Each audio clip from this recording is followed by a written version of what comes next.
उपाध्याय जी आपके पास। अमलेंदु जी, क्या 1000 दिन की यात्रा, 1000 किलोमीटर की यात्रा, माफ करें, 1000 किलोमीटर की यात्रा, और बिल्कुल सही कह रहे थे सुनील शुक्ल जी की 1000 किलोमीटर अगर जाना हो तो ट्रेन भी नहीं, आप सोचते हैं कि फ्लाइट से चले जाएं, घंटा 1.5 घंटे में वो सफ़र हो जाएगा। और यहाँ पैदल चलना 38वां दिन आज है, और लगातार अपने आप में सोचा नहीं था किसी ने कि राहुल गांधी ये कारनामा कर दिखाएंगे, और कारनामा ऐसा कि अब लोग बोलने लगे हैं, जुबान खोलने लगे हैं। जो डरते थे उनके अंदर से डर खत्म हो रहा है, कैमरे के सामने आने से डरते थे, कैमरे के सामने आने लगे हैं। क्या यही परिवर्तन की पहली पायदान है, पहली सीढ़ी है? अमलेंदु उपाध्याय जी। निश्चित तौर पर राजीव जी, डर का निकलना जो है यही पहला पायदान है। मुझे लगता है कि राहुल गांधी जो है उन्होंने इस पहले पायदान को पार कर लिया है, लोगों के अंदर से डर निकालने की दिशा में एक बड़ा कदम उठाया है। और देखिए, ये सरकार जो है वो डर के ऊपर ही कायम है, इसकी पूरी राजनीति डर के ऊपर है, और ये हिंदुओं को डरा के जो है सरकार में बनी हुई है। जो देश का बहुसंख्यक समाज है उनके अंदर जो है इसने डर पैदा किया हुआ है। लोगों को लगता है कि आप दलितों को डरा रहे हैं, कि अल्पसंख्यकों को डरा रहे हैं। ये अल्पसंख्यकों दलितों को नहीं डरा रहे हैं, ये जो देश का बड़ा हिंदू समाज है उसको डरा रहे हैं, और उसको डरा करके ही ये सत्ता में बने हुए हैं। और रोज डराते हैं कि ऐसा हो जाएगा तो वैसा हो जाएगा, ऐसा हो जाएगा तो वैसा हो जाएगा। राहुल गांधी निश्चित तौर पर लोगों के मन से उस डर को निकाल रहे हैं, और यही लोगों के मन से डर का निकलना जो भारतीय जनता पार्टी के अंदर डर पैदा करता जा रहा है। तो ये डर की राजनीति जो अब दोनों तरफ से हो रही है, भारतीय जनता पार्टी लोगों के मन में डर पैदा कर रही है, और राहुल गांधी जो है लोगों के मन से डर निकाल रहे हैं। तो ये दोनों तरफ से डर की राजनीति जो है ये हो रही है। अब देखना ये है कि जीतती जो है वो कौन सी राजनीति है, लोगों के मन में डर पैदा करने वाली है, लोगों के मन से डर निकालने वाली। हालांकि जो सुप्रीम कोर्ट के पूर्व न्यायाधीश हैं जस्टिस मार्कंडेय कार्ड, उन्होंने कल एक ट्वीट किया कि ये जो है भारत जोड़ो यात्रा राहुल गांधी की ये सिर्फ एक स्टंट है, और भारत के लोग जो हैं वो सांप्रदायिक तौर पे बहुत बुरी तरीके से विभाजित हो चुके हैं। जब चुनाव आता है तो वो जाति और धर्म के नाम पर वोट देते हैं, लेकिन जो एक स्थापित तथ्य हो जाता है, और जरूरी नहीं है कि हर बार वही दोहराया जाए, और कभी कभी बहुत से जो हैं अजूबे हुआ करते हैं, और जो स्थापित तथ्य होते हैं, जो परंपराएं होती हैं वो टूटा करती हैं। मुझे लगता है कि राहुल गांधी जिस तरीके से बढ़ रहे हैं और 1000 किलोमीटर की यात्रा पूरी कर चुके हैं, तो किसी ने ये सोचा भी नहीं होगा कि जिनके लिए कहा जाता था कि चांदी के चम्मच लेके मुंह में पैदा हुए हैं, जिनको भारत की जानकारी नहीं है, घर से निकलते नहीं हैं, उनके मुख्यमंत्री जो है वो 6-6 महीना जो है वो उनसे मिलने के लिए इंतजार करते रहते हैं, तो वो आदमी जो है वो 1000 किलोमीटर सड़क जो है वो अब तक नाप चुका है।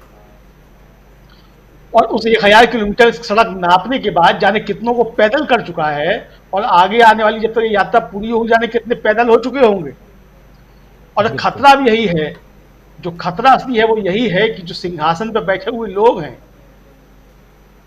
तो वो सिंहासन की जिनको आदत पड़ जाती है, और जो समझ लेते हैं कि अब तो ये 56 इंच का सीना हमारा जो है अकेला हकदार है सिंहासन का, तो सिंहासन जब वो डोलना शुरू होता है तो बड़ी दिक्कतें पैदा होती है। मुझे लगता है कि सिंहासन जो है वो डोलने की शुरुआत हो चुकी है। वो सिंहासन डोलता है पूरा कि नहीं डोलता है, सिंहासन से लोग उतरते हैं कि नहीं उतरते हैं, वो एक अलग का मसला है। वो क्या होता है क्या नहीं होता, क्योंकि उसके पीछे बहुत से कारण होते हैं। जैसे मैंने कल भी कहा था कि सिर्फ जनता जो है वो सिंहासन से ना उतार सकती है, जनता पे सिंहासन पे चढ़ा सकती है, क्योंकि जनता तो वोट देके आ ही रही है।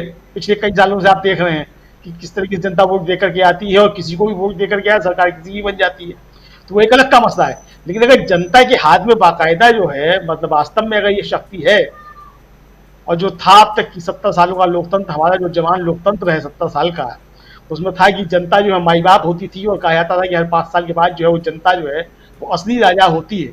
तो अगर हर 5 साल के बाद जनता असली राजा होती है, तो निश्चित तौर पर जो सिंहासन पर बैठे हुए लोग हैं उनकी कुर्सी डोलना शुरू हो चुकी है। मैं इस चीज को समझ रहा हूँ, हो सकता है सिंहासन पर बैठे हुए लोग इस चीज को समझ रहे हो या नहीं समझ रहे हो। वह कुल मिलाकर के राजीव जी आज जो स्थितियां हैं सोशल मीडिया पे, जो जिस तरीके से चीजें वायरल हो रही हैं, और जिस तरीके से मीडिया से गायब किया जा रहा है, तो ये सारी चीजें निकल के आप देखिए। आज अमित शाह जी हिमाचल में थे, और क्या कहा हिमाचल में अमित शाह जी ने? हिमाचल में अमित शाह जी ने कहा कि कांग्रेस जो है वो केवल आग लगाना जानती है, प्रधानमंत्री केवल विकास पर ध्यान देते हैं। ये अब हमारे जो है गृह मंत्री कह रहे हैं। अब यानी राहुल गांधी तो जो है वो भारत जोड़ो यात्रा पर निकले हुए, भारत जोड़ने के लिए और जो राहुल गांधी कह रहे थे कि केरोसिन छिड़क दी गई है, तो जिन्होंने केरोसिन छिड़की है उन्हें आग ही आग दिखाई पड़ रही है। अब वो आग की ही बात कर रहे हैं। और विकास ऐसा है कि आज ही भी देखा, कल भी मैंने बात की थी, कल या परसों ही पूर्वांचल एक्सप्रेस वे का उदाहरण मैंने दिया था। उस पूर्वांचल एक्सप्रेस वे की आई है कि 1 साल पूरा नहीं हुआ है वो पूर्वांचल एक्सप्रेस बने हुए, और 500 से ज्यादा बड़ी दुर्घटनाएं जो हैं उस एक्सप्रेस वे पे हो चुकी हैं अब तक। तो ये आपका इस का विकास का मॉडल है जो आप जिस विकास को तैयार कर रहे हैं। 15 मीटर गहरा जो है एक्सप्रेस वे धंस जाए और गाड़ियां उसके अंदर गिर जाए, ये आपका विकास का मॉडल है। तो जिस पे आप विकास कर रहे हैं, जिसकी आप चर्चा कर रहे हैं लगातार, तो ये जो मैं बात लगातार कह रहा हूँ, तो ये भी जो है तरीके से अटैक कर रहे हैं। क्योंकि यात्रा तो निकली भारत जोड़ने के लिए, बीच में कर्नाटक गया है, और कर्नाटक ऐसा प्रदेश है जहां से कांग्रेस को लगातार ऊर्जा मिलती रही है और वहां जो है। तो राहुल गांधी ने जो आज कर्नाटक को लेकर के जिस तरीके से हमले किए वहां की सरकार के ऊपर, तो वो तो वही जो आरएसएस का कार्यकर्ता था वो जिसने आत्महत्या की और 40% उसका आरोप लगाया रिश्वत का, उससे ठेके मंत्री जो नेता है ईश्वरप्पा जो उनके मंत्री थे, तो आपने ईश्वरप्पा का इस्तीफा तो ले लिया, लेकिन ईश्वरप्पा की मुझे पता नहीं गिरफ्तारी अभी तक हुई है कि नहीं, ये मुकदमा पर कायम हुआ कि नहीं हुआ आत्महत्या के लिए प्रेरित करने के लिए। और अगर नहीं हुआ तो फिर आपने इस्तीफा क्यों ले लिया? और अगर आपने इस्तीफा ले ही लिया था तो फिर मुकदमा वो कायम होना चाहिए था, जेल जाना चाहिए था ईश्वरप्पा जी को। बिल्कुल। इसी तरीके से एक भारतीय जनता पार्टी के एक और नेता वहां के मंत्री का जो बीच में बयान जारी वायरल हुआ ऑडियो कि हम तो सरकार किस तरीके से घसीट रहे हैं, चुनाव का इंतजार कर रहे हैं, सरकार हम चला नहीं रहे, सरकार को घसीट रहे हैं। और बाद में फिर जो वहां के मुख्यमंत्री हैं बोम्मई साहब, ऐसा बोम्मई साहब के बेटे जो इस समय वहां मुख्यमंत्री, उनका बयान आया कि ऑडियो तो उन्हीं का, लेकिन वो किसी और संदर्भ में कह रहे थे। भाई किसी और भी संदर्भ में कह रहे हो, किसी भी संदर्भ में कह रहे हो, संदर्भ कुछ भी हो सकता है, लेकिन आपके मंत्री ने ये तो कहा कि आप सरकार बाहर घसीट रहे हैं और चुनाव का इंतजार कर रहे हैं, चुनाव में किस तरह की सरकार चले। तो ये जो सारी यहाँ जिस तरीके से, और जो प्रधानमंत्री बाबा कहते थे, दावा करते थे कि ना खाऊंगा ना खाने दूंगा और भ्रष्टाचार पे जीरो टॉलरेंस, जिस तरीके की चीजें भाजपा शासित राज्यों से आ रही हैं सामने निकल करके, ये निश्चित तौर पे बड़ी चिंता को जो है वो जन्म देती है। मुझे लगता है कि राहुल गांधी जिस तरीके से भारत जोड़ने की यात्रा पर निकले हुए हैं, भारत को तो जोड़ ही रहे हैं, इसके साथ साथ अपना जो राजनीतिक जिम्मेदारी है मुझे लगता है उसको भी पूरा कर रहे हैं। और सबसे अच्छी बात जो मुझे लगता है अब ये होगी कि राहुल गांधी लगातार भारत जोड़ो यात्रा में होंगे। 17 अक्टूबर को चुनाव हो जाएगा कांग्रेस अध्यक्ष का, 19 अक्टूबर को नया अध्यक्ष बन जाएगा काउंटिंग के बाद।